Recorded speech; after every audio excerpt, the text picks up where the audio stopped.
नमस्कार। 26 जनवरी 1950 वो दिन जिस दिन भारत में पूर्णतया संविधान लागू हुआ।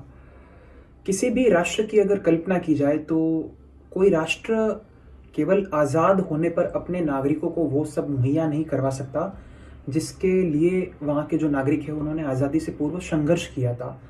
और राष्ट्र की कल्पना पूर्ण होती है संविधान से।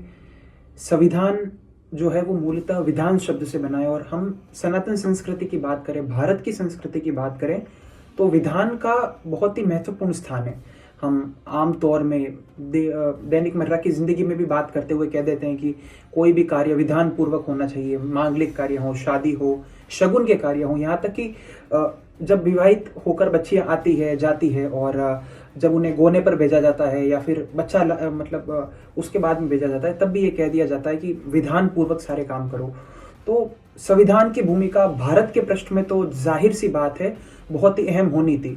तो उसी संविधान पर मैंने कुछ लिखने का तो बहुत ही बड़ा शब्द हो जाएगा, क्योंकि भारत का संविधान जिस तरह का संविधान है तो उस पर कुछ लिखना बहुत ही बड़ी बात होती है। तो मैंने तो जस्ट कुछ शब्द रूपी वर्षा करने का प्रयास किया है। तो सुनिएगा कि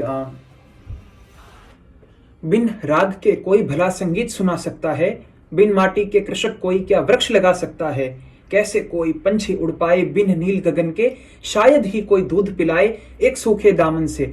47 में मिली आजादी संघर्षों का फल था, भगत सुभाष और गांधी जी के संकल्पों का व्रत था। लेकिन बादल संकट के फिर काले मंडराए, किन प्रावधानों से अब ये देश चलाया जाए। फरमाने चर्चिल था ये, मुल्क नहीं टिकेगा, भूख गरीबी जात पात भाषा से खंडित होगा। हुआ विभाजन एक एक सौ शायद अभी बाकी थे, लेकिन मां भारत के बेटे बड़े ही अनुशासित थे संकल्पित, माता के गौरव को न झुकने देंगे। ऐसा रचेंगे संविधान नतमस्तक सभी करेंगे, फिर क्या होना था समस्त चक्रव्यूह कुचल ही डाला। पूरब से पश्चिम उत्तर से दक्षिण अश्वमेध कर डाला, जो जो श्लोक महत्वपूर्ण है सबको एक किया था। हमने नारी को प्रथम दिन से मताधिकार दिया था और समूचे विश्व में गूंजा था जय भारत का नारा।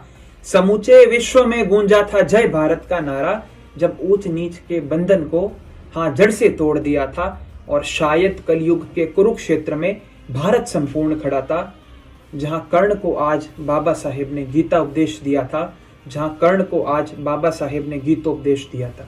धन्यवाद, प्रणाम।